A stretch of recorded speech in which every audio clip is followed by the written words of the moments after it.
سے مانگ کر بھی اگر قبولیت کا شک رکھا تو کیسا یقین رکھا؟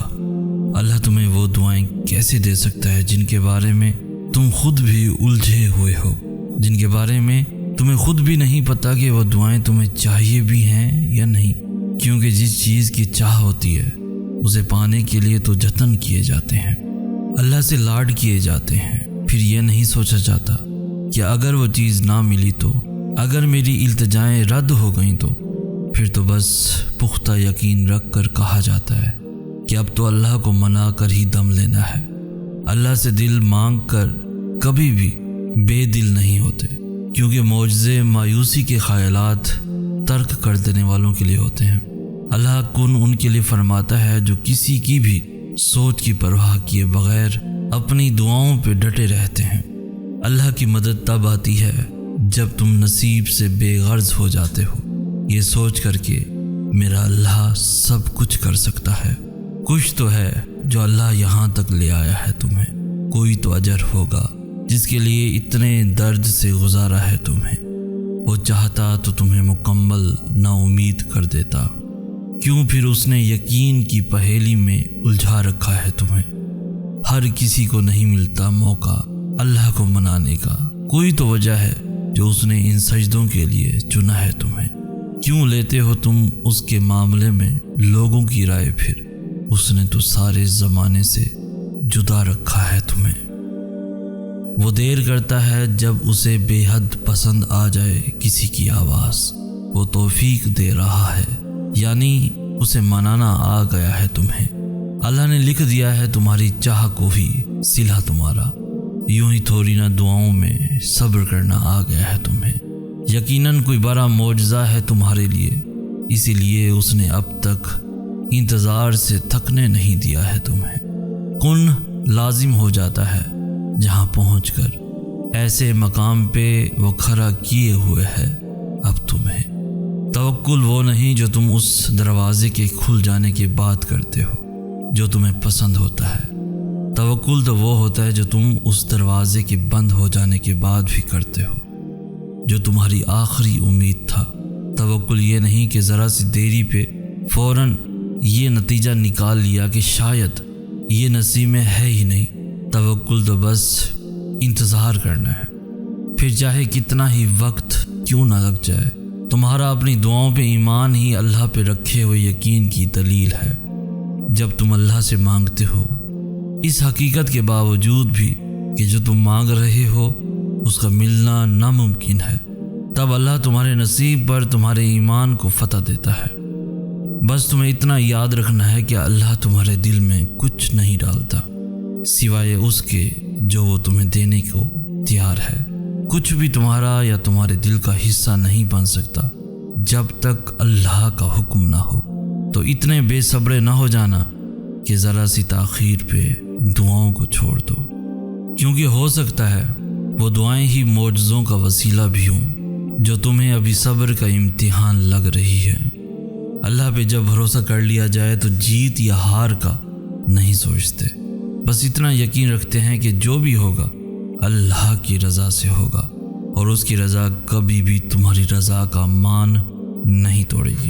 تمہاری دعائیں ہر اس اوقات سے زیادہ طاقتور ہیں جو نصیب نے تمہارے راستے میں کھڑی رکھی ہیں، اور تمہارا اللہ ہر اس نا امید لفظ سے بڑا ہے جو دنیا تم سے کہتی ہے۔ تمہیں تو خبر بھی نہیں کہ اللہ تمہارے لیے کیسے کیسے ذریعہ بناتا ہے۔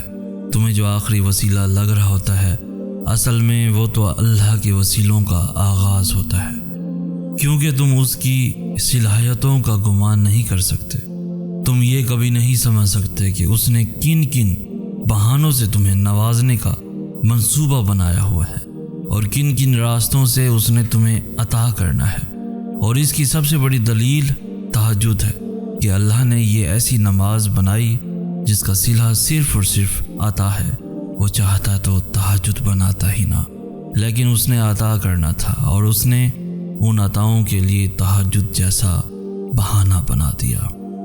یہی خاصیت ہے ہمارے رب کی کہ وہ ہماری پسند ہم تک لانے سے کبھی بھی انکار نہیں کرتا۔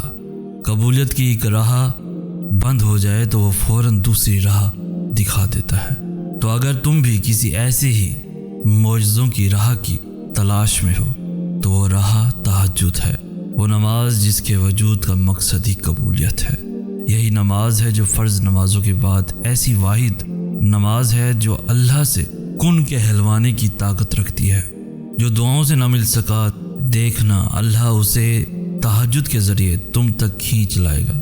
تہجد تو بس بہانہ بنتی ہے، ورنہ کن کے فیصلے تو کیے جا چکے ہوتے ہیں۔ آپ نے ساری عمر اللہ سے بچھڑ کر کیوں نہ گزاری ہو، لیکن اگر عمر کے آخری حصے میں بھی آپ اسے پکاریں گے تو وہ آپ کو یہی آپ کے پاس ملے گا۔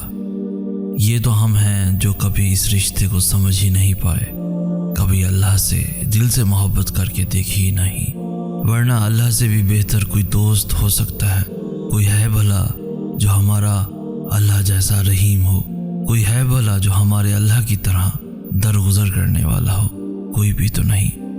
جو ہماری بے رخی کے بعد بھی ہمیں پلٹ کر محبت دے، لیکن اللہ نے دی ہے، ہمیشہ دی ہے۔ کوئی بھی تو نہیں جو اللہ سے بہتر محبت نبھانے والا ہو۔ تم سے وہی محبت کر سکتا ہے جو اللہ سے محبت کرتا ہے۔ اس شخص کا انتخاب کرو جو اللہ کا انتخاب کرے، تمہارے لیے بھی اور اپنے لیے بھی، جو تمہیں برائی سے روکے، اور جب تم کسی گناہ کو چھوڑنا چاہو تو وہ تمہارا ساتھ دے، اور خود بھی اس گناہ سے بچنے کی کوشش کرے جو تمہیں اور تمہارے دین کو طاقت دے، اور کبھی بھی تمہارے اور اللہ کے درمیان رکاوٹ نہ بنے۔ جو اللہ سے محبت کرتا ہے بس وہی تم سے محبت کر سکتا ہے۔ جو شخص تم سے محبت کرتا ہوگا وہ کبھی بھی تمہیں اللہ کو راضی کرنے سے نہیں روکے گا، پھر بھلے تمہیں اس کے لیے اس شخص کو ہی ناراض کیوں نہ کرنا پڑے۔ کبھی کبھار ہمارے پاس آنسوؤں کے سوا اور کچھ بھی نہیں ہوتا، نہ کوئی لفظ، نہ کوئی کہانی، نہ کوئی التجا، نہ کوئی شکوہ، بس خالی ہاتھ ہوتے ہیں اور زار زار بہتے ہوئے آنسو ہوتے ہیں۔ دل تب اللہ سے بہت کچھ کہنا چاہتا ہے، لیکن یہ سمجھ نہیں آتی کہ کیسے کہیں۔ اتنی طرب ہوتی ہے کہ اس طرب کے سامنے ہر دعا، ہر فریاد چھوٹی لگتی ہے، اور تب جی چاہتا ہے کہ بس اللہ یوں ہی سمجھ جائے، اللہ کو یوں ہی پتہ چل جائے کہ کتنی شدت سے ہمیں اس کے معجزوں کی ضرورت ہے، کتنی شدت سے اس کی مدد کا انتظار ہے، اور شاید اس سے خوبصورت کوئی لمحہ نہیں ہو سکتا جب زبان خاموش رہے اور ہمارا اللہ سب سن لے، وہ نظریں پڑھ لے اور سب سمجھ جائے۔ آنسوؤں سے بڑی شاید کوئی بھی نعمت نہیں، آنسوؤں سے بڑی شاید کوئی بھی دعا نہیں۔ صحیح کہتے ہیں، انسان پورے کا پورا اپنی آنکھوں میں چھپا ہوتا ہے، کیونکہ آنکھیں دل کا آئینہ ہوتی ہیں، اور جن کے دلوں میں اللہ رہتا ہے ان کی آنکھیں بھی اتنی ہی پرکشش ہوتی ہیں۔